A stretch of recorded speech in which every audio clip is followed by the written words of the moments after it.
Me llamo Elvira Montes. A mis 71 años, he aprendido a valorar el silencio como otros valoran el oro. La mayoría de las mañanas en San Miguel de Allende comienzan igual el silbido de la tetera, el aroma a pino tras una noche de lluvia y el reconfortante rasguño de mi pluma sobre mi viejo cuaderno de cuero. Todavía llevo mis cuentas a mano, una costumbre de 40 años como contadora. Los números son cosas firmes, no mienten, no suplican, no te rompen el corazón. Vivo sola desde que mi esposo, Arturo, falleció hace 15 años. La casa que construimos al borde de las montañas de la Sierra Madre parece más grande de lo que necesito, pero me queda bien. Cada cuarto guarda un pedacito de él, una herramienta, una foto, una taza con sus iniciales apenas talladas en el borde. A veces le hablo cuando el clima cambia. Eso evita que el silencio me trague entera. La mañana en que todo comenzó fue como cualquier otra. Acababa de registrar el interés mensual 600 pesos y serví té en mi taza desportillada cuando mi celular vibró contra la mesa. Rara vez recibo mensajes a esa hora. El nombre en la pantalla me apretó el pecho, Emiliano.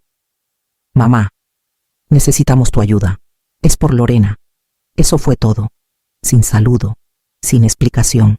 Por un largo momento solo miré.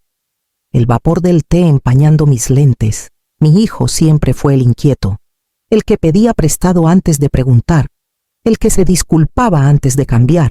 Lorena, su esposa desde hace 2 años. Era encantadora de esa manera que tienen las personas cuando quieren algo, siempre un poco demasiado brillante, demasiado rápida para prometer. Me limpié las manos con un trapo y lo llamé. El teléfono sonó una vez. 2. Afuera, las montañas estaban envueltas en una niebla baja, del tipo que hace desaparecer el camino más allá del buzón. Cuando finalmente contestó, su voz sonaba cruda, tensa. Mamá, ¿podemos pasar esta noche? Es importante. Algo en su tono me dijo que esto no era solo una visita. Miré el cuaderno abierto, las filas ordenadas de números que me tomó media vida construir. La tetera volvió a silbar, aguda e insistente, como advirtiéndome de algo que aún no podía nombrar, y le dije que sí. Llegaron justo cuando el sol comenzaba a deslizarse detrás de la sierra. Esa hora azul en que las montañas se convierten en siluetas. Había puesto la mesa para 3, aunque no lo planeé, tal vez por costumbre. Emiliano traía la misma tensión en los hombros que recordaba de su adolescencia, la que venía justo antes de malas noticias. Lorena lo seguía a un paso atrás. Su sonrisa cortés pero fina, su perfume demasiado dulce para el cuarto pequeño. Pasamos los primeros 10 minutos hablando del clima y de la nueva barda del vecino. Lorena alabó el guisado, aunque apenas lo tocó. Esperaba la razón de su visita sorpresa desde Querétaro. Cuando llegó, no fue en palabras al principio, sino en la forma en que Emiliano dejó el tenedor y cruzó las manos como preparándose. «Mamá», dijo quedo, «necesitamos pedirte algo serio». El aire cambió. Lorena se inclinó hacia adelante, su voz temblando en una suavidad ensayada. «Es por un problema financiero. Yo cometí errores en línea, sitios de apuestas». Lo dijo rápido, como arrancando una curita. Emiliano tomó la palabra antes de que pudiera hablar. «Es grave, mamá. El total es de unos 3.500.000 pesos.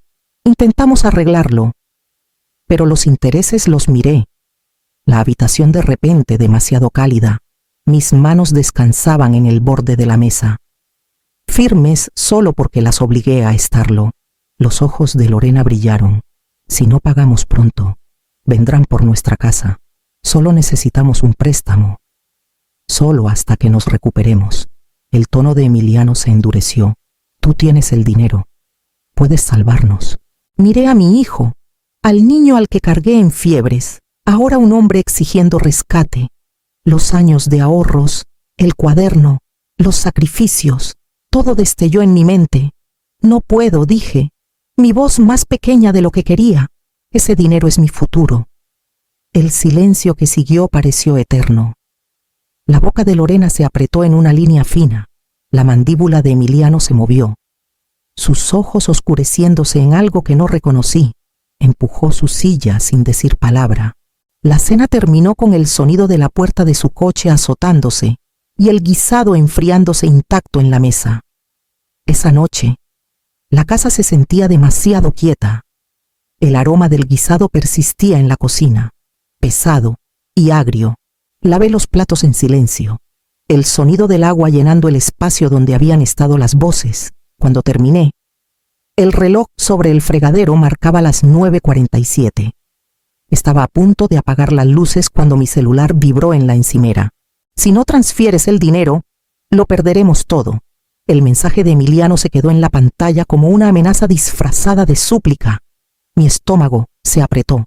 Lo leí 2 veces, luego una tercera, esperando que las palabras cambiaran, se suavizaran, fueran otra cosa. No lo hicieron. Llevé el celular a mi escritorio, el mismo de roble donde equilibré cuentas durante media vida. La lámpara proyectaba un pequeño círculo de luz sobre los papeles estados de seguros, reportes de ahorros, certificados de cuando me jubilé. Cada número en esas páginas era un recuerdo, el invierno que trabajé horas extras para pagar la hipoteca, el verano que vendí la camioneta vieja de Arturo y puse el dinero en bonos, los años callados de elegir cuidado sobre comodidad. Abrí mi laptop y entré al banco. Mis manos temblaban, pero mi mente estaba clara. Moví cada peso de mis ahorros a una nueva cuenta de fideicomiso que abrí hace meses pero nunca usé. Restablecí contraseñas. Eliminé accesos conjuntos. Activé cada capa de seguridad que el sitio ofrecía. El proceso tomó más de lo debido. Cada pantalla de confirmación se sentía como cerrar una puerta en una casa que solía estar abierta. Cuando terminé, me recosté. El brillo del monitor suave en mi rostro, el miedo y la culpa luchaban dentro de mí, pero debajo de ambos. Algo firme comenzaba a formarse resolución. A medianoche, apagué la lámpara y caminé por el pasillo. El eco de mis pasos agudo contra el suelo de madera. El celular vibró una y otra vez junto a mi cama, iluminándose con nuevos mensajes hasta que dejé de contar. Por la mañana, había 21. A la mañana siguiente, manejé al centro antes de que la niebla se levantara de las colinas. El banco en la avenida Hidalgo estaba casi vacío, con un leve olor a café flotando desde detrás del mostrador. El señor Torres, un hombre cortés de cabello gris y ojos amables, me saludó con su calma habitual. Conocía a Arturo y a mí desde que abrimos nuestra cuenta conjunta hace 40 años. Necesito hacer algunos cambios, le dije. Mi voz sonaba más firme de lo que me sentía. Me llevó a su pequeña oficina, cerrando la puerta tras nosotros. Expliqué que quería reestructurar mis cuentas sin acceso conjunto, sin firmas secundarias, nuevas contraseñas en todo. No hizo preguntas. Solo asintió con comprensión silenciosa. Pasamos por cada paso: congelar tarjetas inactivas, añadir alertas de fraude, establecer nuevos beneficiarios pagaderos al fallecer. Cuando terminó, me dio una carpeta pequeña. Estos son los nuevos documentos, dijo, y recomendaría guardarlos en un lugar seguro. Le agradecí y manejé a casa con la carpeta en el asiento del copiloto, los bordes húmedos por mis palmas. De vuelta en la casa, extendí los papeles en la mesa de la cocina. Debajo, encontré otro sobre, viejo y amarillento, guardado entre mis registros.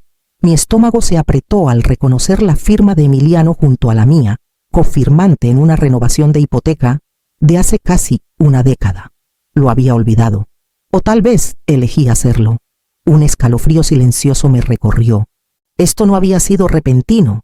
Había estado creciendo por años, escondido bajo la palabra familia. Al anochecer, puse el nuevo cuaderno actualizado, preciso en la caja fuerte de acero que Arturo guardaba bajo la cama. Añadí la carpeta del banco, luego giré la llave hasta que hizo clic. El sonido resonó en la habitación, agudo y final. Afuera.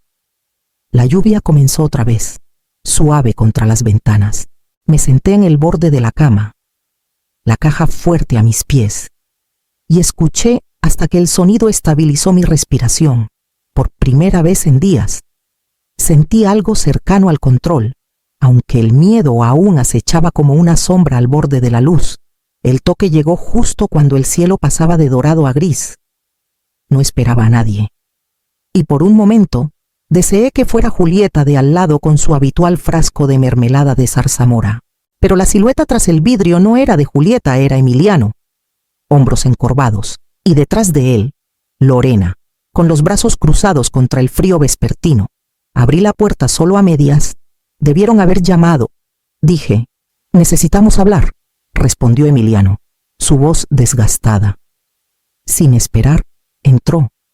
Lorena lo siguió. Sus ojos rojos, el rímel corrido en manchas leves bajo ellos. La casa se sentía más pequeña con ellos dentro. Su energía aguda, frenética. Emiliano paseaba por la sala. Las palabras saliendo antes de que pudiera respirar. Nos quitarán la casa. Mamá. No hay tiempo. Si transfieres el dinero esta noche, podemos detenerlo. Ya les dije. Dije quedo. No puedo. Lorena se acercó, su voz quebrándose. Por favor, Elvira. Juro que buscaré ayuda. Puedo cambiar. Solo esta vez. Ayúdanos esta última vez. Su tono llevaba esa desesperación ensayada que alguna vez me habría desarmado. Pero vi el temblor de sus manos. El mismo ritmo nervioso de alguien que no podía dejar de perseguir pérdidas. Emiliano golpeó la palma contra la mesa. Estás eligiendo el dinero sobre tu propia familia. Las palabras cortaron, no por ser ciertas, sino porque él las creía. Me quedé quieta, dejando que el eco se desvaneciera antes de hablar. Ya pagué por la paz una vez. Dije, no la compraré de nuevo. Por un segundo. Nadie se movió. El sonido de la lluvia volvió, golpeando suavemente las ventanas. Luego Emiliano se dio la vuelta, la mandíbula tensa, y caminó a la puerta. Lorena lo siguió, sollozando en su manga. La luz del porche titiló cuando salieron a la noche, cuando su coche se alejó. El silencio que se asentó no era alivio, era algo más pesado, como el duelo disfrazado de calma. Cerré la puerta con llave. Descansé la mano en la manija fría de latón y me quedé ahí hasta que el eco del motor se desvaneció en las montañas. Al día siguiente por la tarde, el timbre sonó suavemente, seguido del familiar crujido de las tablas del porche. Al abrir la puerta, Julieta Marín estaba ahí con un termo de té de manzanilla y una bolsa de papel con galletas de mantequilla. Sus visitas nunca necesitaban explicación.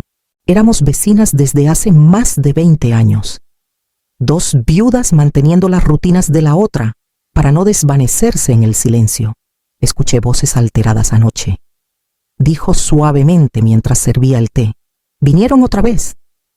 Asentí. No tenía sentido fingir. Querían el dinero, dije. Todavía lo quieren.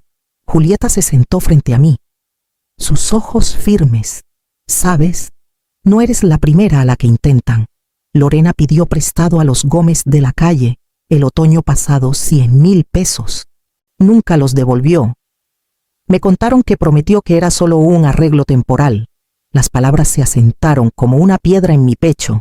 Pensé que tal vez estaba siendo cruel. Dije, rechazarlos se sintió como fallar como madre. Julieta extendió la mano por la mesa, su mano cálida contra la mía. No es crueldad proteger lo que es tuyo. Quise creerle, pero la culpa tenía su propia gravedad. Es mi hijo, susurré. Es difícil no pensar que pude haber hecho algo diferente. Julieta miró su taza de té, el vapor elevándose entre nosotras. Una vez le di a mi muchacho todo lo que tenía mi pensión, lo de la venta de la casa, todo. Dijo que empezaría de nuevo, que era su última oportunidad. 6 meses después, desapareció. No volví a ver un peso ni a él. Su voz no tembló. Era demasiado vieja para temblar. Lo que aprendí, dijo suavemente, es que puedes amar a alguien sin financiar su caos. Por un largo momento, ninguna habló. El reloj tic-tac detrás de nosotras, constante como un pulso. Cuando Julieta se fue, La casa no se sentía tan hueca. Reuní las tazas vacías, las llevé al fregadero y pensé en sus palabras amor sin rescate. Afuera, las montañas sostenían la luz vespertina, calmas e inflexibles, como recordándome que algunas cosas perduran solo cuando dejas de intentar salvarlas. 2 días después, entré a la oficina de Anselmo Rivas, un abogado local cuyo nombre había visto por años en anuncios de pueblo, pero nunca necesité hasta ahora. La sala de espera olía levemente a cera de limón y alfombra vieja. Una tormenta se formaba afuera, el cielo opaco a través de las ventanas altas. Me saludó con un apretón de manos cálido. Su voz, calma y deliberada: «Señora Montes, ¿en qué puedo ayudarla?». Me senté frente a su escritorio y desplegué una pequeña lista que escribí la noche anterior. Cosas que debían cambiar, cosas que habían esperado demasiado. «Quiero revocar la autoridad financiera de mi hijo», dije. «Está en documentos viejos de cuando mi esposo murió. Y necesito actualizar mi testamento». El señor Rivas asintió, como si hubiera oído esta historia 100 veces, pero aún la tratara como la primera. «Estás haciendo lo correcto. La mayoría espera hasta que es demasiado tarde». Redactó los papeles con cuidado, leyendo cada sección en voz alta para que no hubiera sorpresas. Completamos la revocación del poder notarial, cambiamos los beneficiarios de mis cuentas y preparamos un nuevo testamento que dejaba mi patrimonio al Fideicomiso de Alfabetización de San Miguel, una organización pequeña que enseña a adultos a leer y que apoyé en silencio por años. Cuando los papeles estuvieron listos, los puso frente a mí, la pluma descansando en el centro como una decisión. Leí cada palabra, línea por línea, hasta que las palabras se emborronaron por el enfoque, no por su significado. Luego firmé mano firme, nombre completo. La última firma dejó una leve marca en el papel, lo bastante profunda para atrapar la luz. El señor Rivas reunió las páginas pulcramente. «Los notariaremos hoy», dijo. «Dormirás más tranquila esta noche». Sonreí levemente. «Ya lo hago». Al salir, la lluvia caía en suaves cortinas, suavizando los bordes de la calle. Me quedé bajo el toldo un momento, sintiendo la brisa fresca en el rostro. La carpeta bajo mi brazo se sentía más pesada de lo que debería, pero era el tipo de peso que quería, el peso de algo recuperado, firmado y, finalmente, mío. Para el fin de semana, mi celular volvió a sonar, pero esta vez las voces venían de más lejos. Una prima con la que no hablaba en años llamó para ponerse al día, su tono afilado con un juicio disfrazado de preocupación. Luego llegó un mensaje de un vecino, vacilante pero honesto: «Elvira, creo que deberías ver lo que están diciendo en línea». Abrí mi laptop, el corazón ya pesado. En una página comunitaria llena de apellidos familiares, ahí estaba la publicación de Emiliano. Mi madre nos dio la espalda cuando más la necesitábamos. Tiene de sobra en el banco, pero no le queda espacio para la familia. Debajo, los comentarios crecían como hierba mala. ¿Cómo puede una madre hacer eso? El dinero cambia a la gente, vieja, desagradecida. Algunos venían de desconocidos, otros de personas que alguna vez compartieron mi mesa. Mi pecho se apretó con cada línea. No eran solo las palabras, era la traición de ver mi vida reducida a chismes. Cerré la laptop, pero el ruido me siguió: mensajes, llamadas, susurros que parecían colarse por las paredes. Por la tarde, Julieta apareció en mi puerta, su rostro firme con una furia callada. Vi la publicación, dijo: «No te preocupes, ya la reporté y le dije al moderador que la bajara. Esta gente vive del escándalo. El silencio gana más guerras que los gritos». Serví té con manos que no terminaban de estabilizarse. «Es extraño», dije. «Pasas una vida construyendo un nombre, y una mentira puede reescribirlo en una noche». Julieta tocó mi brazo. «Los nombres sobreviven a la verdad, no a la aprobación». Esa noche, después de que se fue, fui a mi escritorio y abrí el cajón donde guardaba las cartas de Arturo. La de arriba fue escrita el año en que murió. La tinta desvaída, pero clara. «No confundas rescate con amor. A veces salvarte a ti misma es la única forma de seguir siendo amable. La doblé con cuidado y la puse de vuelta. El mundo afuera podía torcer su historia como quisiera. Dentro de mi pequeña casa silenciosa, la verdad ya no necesitaba gritar. Pasaron 3 semanas antes de que volviera a saber de él. Para entonces, el chisme se había apagado, desvaneciéndose en el siguiente escándalo local. La casa estaba quieta. Los días moldeados por cosas simples: regar los helechos, leer junto a la ventana, escribir listas de compras que rara vez necesitaba. La carta llegó un martes, metida entre facturas y catálogos. Reconocí la letra de Emiliano de inmediato, afilada, apurada, familiar. Me senté a la mesa de la cocina antes de abrirla, trazando el nombre entintado como si solo eso pudiera decirme qué había dentro. Mamá, perdimos la casa. Lorena se fue a quedar con su hermana. Ojalá las cosas fueran diferentes, pero supongo que ambos hicimos nuestras elecciones. No espero perdón. Solo necesitaba decir que lo intenté. El papel tembló ligeramente en mis manos, aunque mi cuerpo se quedó quieto. No eran las palabras lo que dolía. Era el eco de lo que no se dijo. No había disculpa. No realmente. Solo agotamiento, orgullo y algo que tal vez un día se convirtiera en arrepentimiento.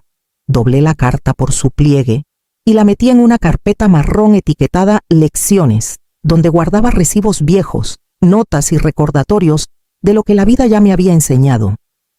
La carpeta estaba casi llena ahora, esa tarde. Julieta pasó con una canasta de bulbos de tulipán. Temporada perfecta para empezar de nuevo, dijo, arrodillándose en la tierra húmeda con los guantes aún en el bolsillo. Me uní a ella, nuestras rodillas hundiéndose en el suelo, las manos frías pero firmes. Plantamos en silencio al principio, el ritmo de ello anclándome. Los bulbos se hundieron en la tierra oscura como promesas guardadas para otro tiempo. Cuando terminamos, el patio parecía sencillo, otra vez sin flores aún. Solo pequeños montones de tierra volteada esperando la primavera. Julieta limpió sus palmas y sonrió. Dales unas semanas. Te sorprenderán. Asentí. Sacudiendo la tierra de mis manos, la luz tardía atrapó el candado de latón en la reja, brillando levemente. Adentro, la carta descansaba silenciosa entre sus lecciones. Y por primera vez en meses, el peso en mi pecho comenzó a levantarse. Para cuando la primavera se asentó en San Miguel de Allende, el jardín había cobrado vida otra vez. Los tulipanes que Julieta y yo plantamos ahora se alzaban brillantes y seguros junto a la barda, sus pétalos atrapando la luz matutina. El aire olía a lluvia, tierra y la leve dulzura de los jazmines en flor. Por primera vez en mucho tiempo, la casa no se sentía como fortaleza, se sentía como hogar otra vez. Pasé la mañana puliendo la placa de latón que pedí hace semanas. Un pequeño rectángulo grabado con las palabras paz ganada, no regalada. Arturo habría apreciado el sentimiento. Siempre creyó que la dignidad se construía con ambas manos. La fijé al barandal del porche, apretando los tornillos hasta que el metal brilló contra la madera blanca.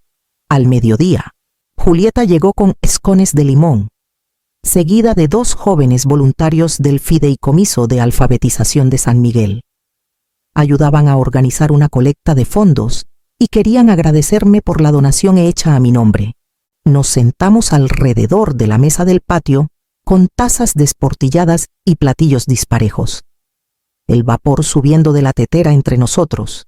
Julieta bromeó que me estaba convirtiendo en una mujer de letras, y una de las chicas rió, prometiendo traerme un montón de libros nuevos la próxima semana. Su energía llenó el espacio que alguna vez estuvo hueco. Los escuché hablar de estudiantes aprendiendo a leer, de segundas oportunidades que no venían de la suerte sino del trabajo y la paciencia. Cuando se fueron, el jardín se aquietó otra vez, pero el silencio se sentía cálido, no vacío. Me paré junto al barandal del porche, los dedos descansando en la placa. El metal ya comenzaba a atrapar el sol de la tarde. lanzando un pequeño destello por los escalones. Querían mi dinero. Al final, me dieron algo más: claridad, espacio, el derecho a sostener mi propio nombre sin disculpas. Miré hacia las colinas, su verde profundizándose bajo la luz de abril, y sentí el ritmo lento y seguro de la paz regresando, un latido a la vez,